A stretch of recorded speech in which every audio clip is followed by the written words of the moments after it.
Sorry guys, it's pretty cold in here. This is the M16A2 by VFC, licensed by Colt. I'm using a T91 mag in this.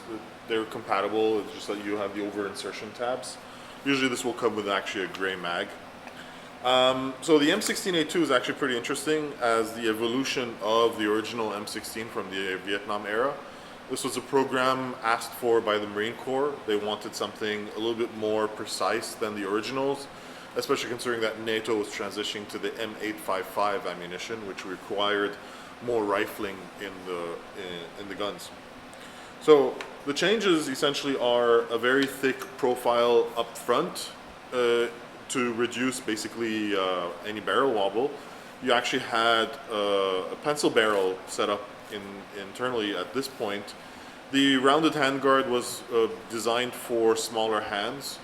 You actually had a bird cage which was modded to no longer have the ports on all sides, but removed from the bottom to mitigate any dust liftoff from the ground when shooting from prone, and acts a bit like a muzzle brake by bringing the rifle down. This is the grip that everybody hates, with the knob that comes up on here that gets in the way. Biggest change on the upper receiver is the fully adjustable rear sight, given that now people were expected to shoot up to 800 or 600 meters. The new adjustments allowed for that instead of the 2.2 position setup. The front sight post is still adjustable for elevation, but now it was really from here. The other biggest change on the lower receiver is the burst function. You heard it earlier, it was running 3 rounds, 3 rounds, 3 rounds. That's because there's a ratchet system inside that allows for that setup. Now, if you release your finger before the burst is complete, that ratchet setup will stay in that position until you pull the trigger again. You'll shoot either the 2 or 1 round that was missing, and then you'll have to hold down the trigger again to fire another burst. Rear stock is now longer and heavily more reinforced compared to the original M16 A1s. My favorite setup that we got in this order is this guy. This is the Colt M Model 733. This is the evolution essentially of the XM177 program. It's a simple carbine or Car 15 essentially. This is the model you would most likely see in the hands of Val Kilmer in Heat, or in the hands of, I think at some point, Leonardo DiCaprio in Blood Diamond towards the end.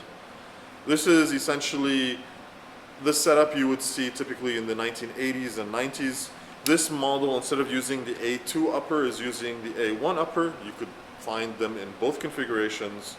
This one also came with an A2 lower, but for whatever reason has full auto function instead of burst.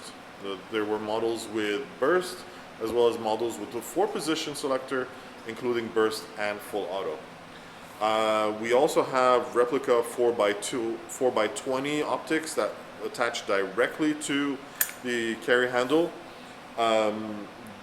This still allows you to actually aim through the sights. It's a bit like looking through a pinhole, but you still get it.